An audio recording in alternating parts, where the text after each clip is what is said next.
Alice e sejam bem-vindos a mais um áudio aqui para o canal. E hoje nós teremos o capítulo 24 do livro De Todo o Meu Ser. Deixo aqui a minha gratidão para cada um de vocês que comenta, que curte, que compartilha os áudios. E também quero dar as boas-vindas aos novos inscritos. Certo? Dados os recados, vamos para o capítulo. Não foi possível para as crianças tornarem a se ver. Durante um bom tempo, permaneceram afastadas, cada qual em sua casa, imersas na saudade e na dor.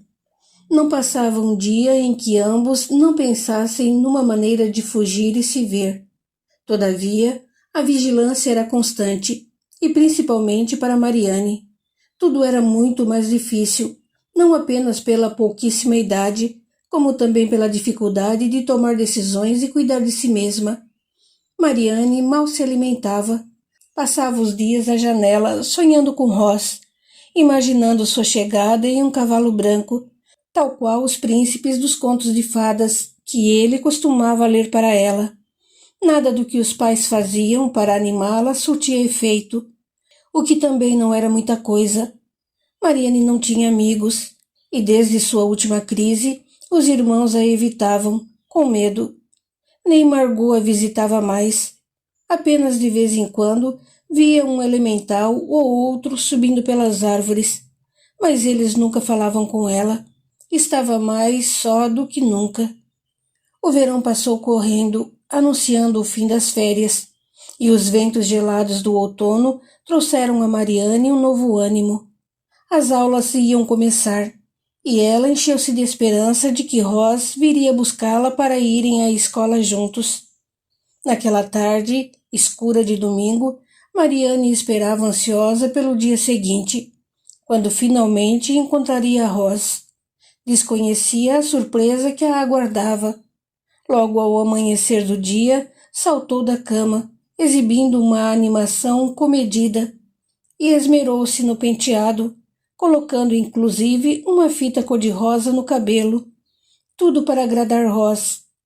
Depois de pronta e perfumada, apresentou-se para o café, a toda hora olhando pela janela da cozinha. Kate e David se entreolhavam, preocupados.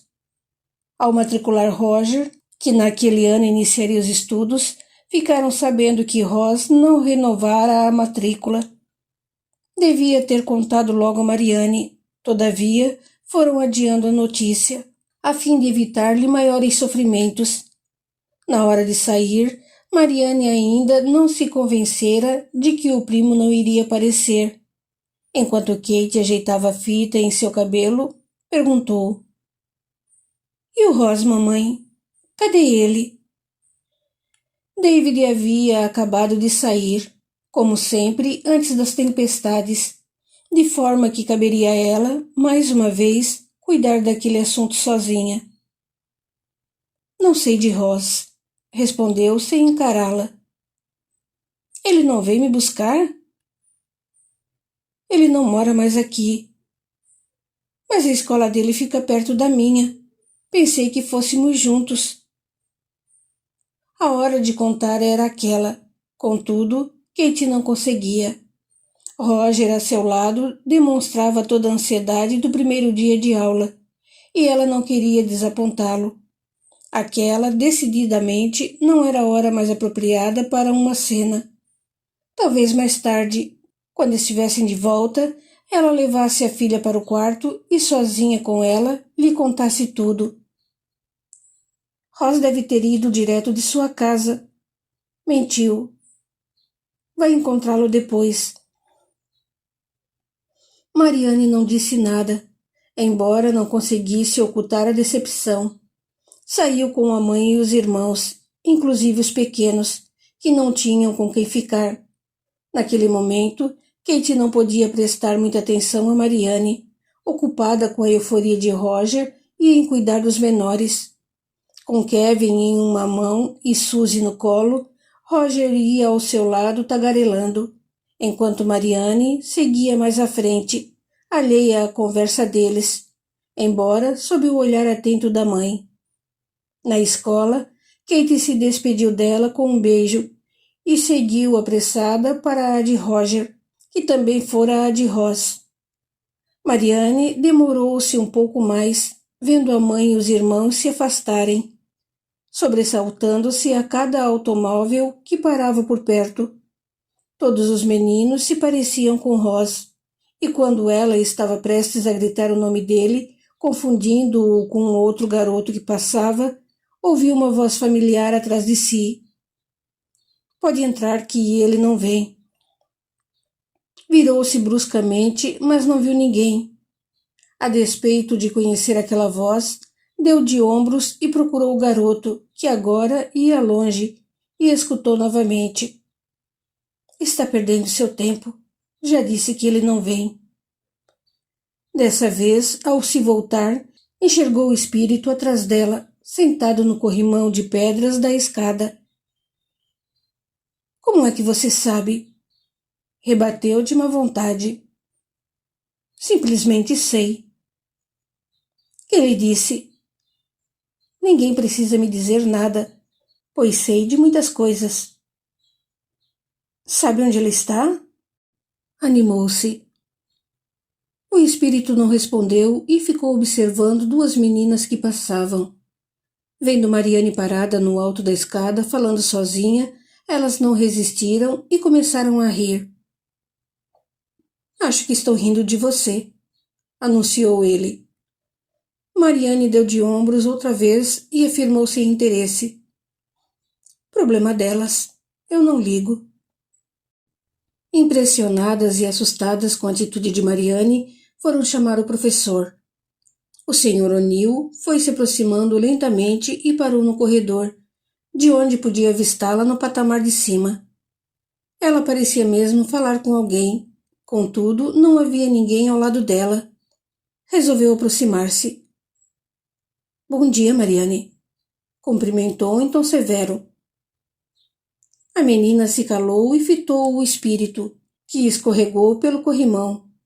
Seguiu-o com o olhar, acompanhada pelo Sr. O'Neill, que não via nada nem ninguém. Algum problema? Continuou ele, tentando chamar sua atenção. Ela olhou-o em silêncio, abraçou a pasta da escola e passou para o lado de dentro, seguida de perto pelo professor. Sem dizer nada, tomou o rumo da sala e entrou. Como, porém, uma menina que ela não conhecia ocupava o lugar que costumava ser dela, escolheu outra carteira e sentou-se. Quem lhe deu autorização para trocar de lugar esse ano, Marianne? Era o Sr. O'Neill. Tenho uma aluna nova no meu lugar, esclareceu ela mal-humorada. Que menina? Retrucou perplexo o professor. As outras crianças se entreolharam e começaram a dar risinhos abafados. Não viam ninguém no lugar de Marianne. Que menina? Repetiu ele. O tom de voz do Sr. O'Neill lhe causou muito medo, e ela deduziu que levaria uma advertência. Tudo porque aquela menina estúpida resolvera se sentar no seu lugar. Quando ia responder que não conhecia aquela aluna nova, a outra se virou para ela com ar zombeteiro e, sem dizer nada, simplesmente esvaneceu no ar. Melhor assim.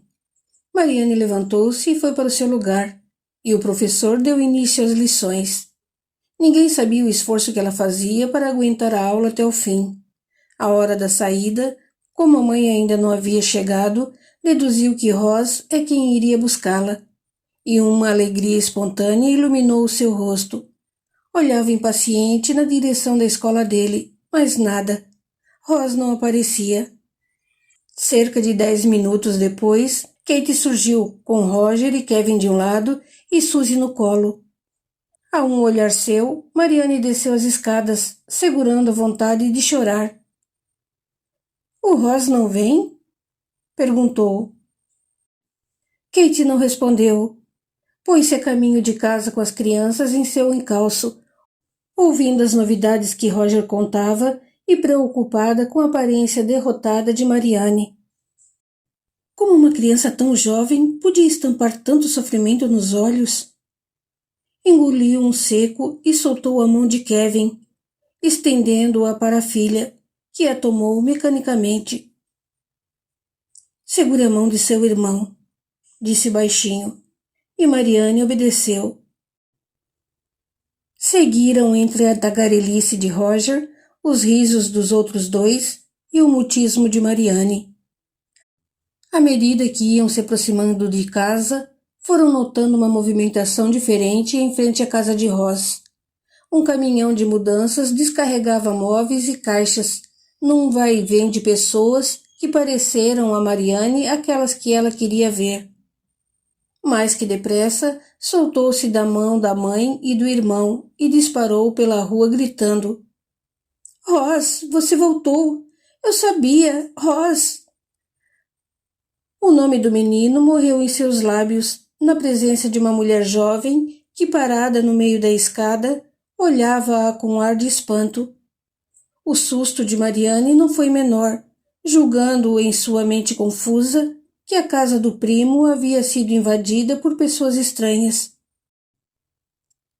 Kate chegou em seguida, com Suzy no colo e os outros dois de mãos dadas em carreirinha. Soltou os meninos no pé da escada e galgou os degraus de par em par, chegando à varanda suada e esbaforida, com Suzy ameaçando chorar. Meu Deus, Mariane! Exclamou arfando, quase sem conseguir respirar. A falta de ar era tanta que a moça se preocupou. Está tudo bem, senhora? Perdoe-me. Mariane não queria aborrecê-la. Ora, não foi nada, retrucou a outra com simpatia.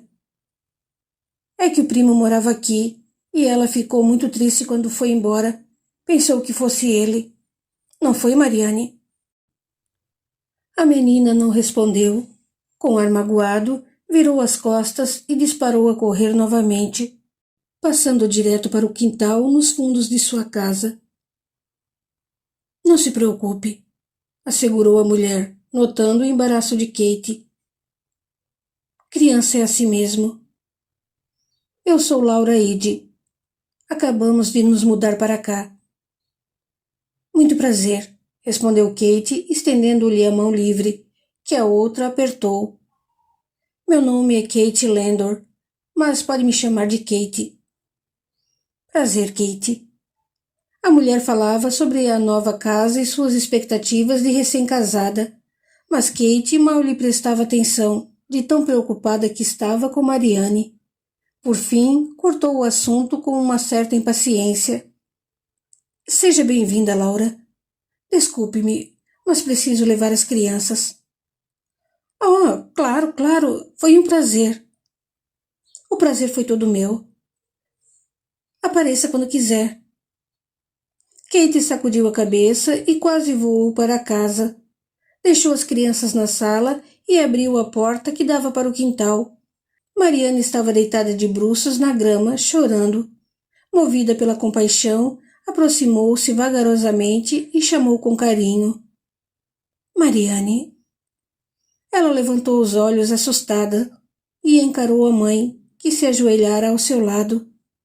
Kate engoliu um seco e sentiu vontade de tomá-la nos braços, mas um certo temor a deteve. Mariane estava tão só, tão perdida e carente, que só o que queria era sentir o acolhimento materno. Dando livre curso às lágrimas, agarrou-se à mãe em desespero e deixou-se dominar pelo pranto convulso e pelos soluços sentidos. Desconcertada, Kate afastou gentilmente os braços da menina de seu pescoço, fez-lhe um afago sem jeito e balbuciou. Não chore, Mariane, eu estou aqui. A filha tentou abraçá-la novamente, mas Kate se sentiu estranha recebendo-a em seus braços.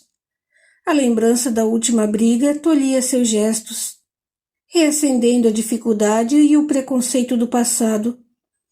Queria abraçá-la, porém não conseguia. Achou melhor se levantar e puxou Mariane pela mão, passando os braços da menina ao redor de sua cintura. Era o máximo que conseguia fazer. Venha me ajudar, Mariane. O que acha de fazermos uma torta de maçã? Ela foi. Não pensava em tortas nem em comer. Queria apenas o carinho da mãe, que naquele momento seria a única coisa capaz de acalmar seu coração abatido. Kate serviu o almoço e a torta de sobremesa, mas Mariane recusou ambos. Terminada a refeição, ajudou a mãe a lavar a louça em silêncio e subiu para o quarto, atirando-se na cama para chorar.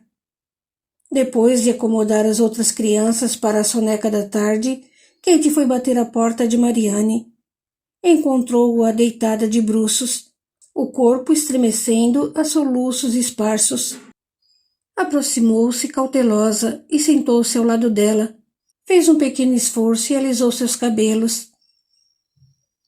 Mariane, chamou baixinho. Precisamos conversar. Sobre o quê? Retrucou ela sem interesse. Sobre Ross. Todas as atenções de Mariane se voltaram para Kate ao ouvir o nome do primo. Ela se sentou, enxugou os olhos e olhou para a mãe. Você sabe por que ele não foi à escola? Kate queria desistir, mas não podia. Aquele era o momento, e por mais doloroso que fosse, ambas teriam que enfrentá-lo. Mariane teria que assumir a decepção, e ela, como mãe, tinha que suportar o que quer que viesse dela, ainda que uma nova e gigantesca crise.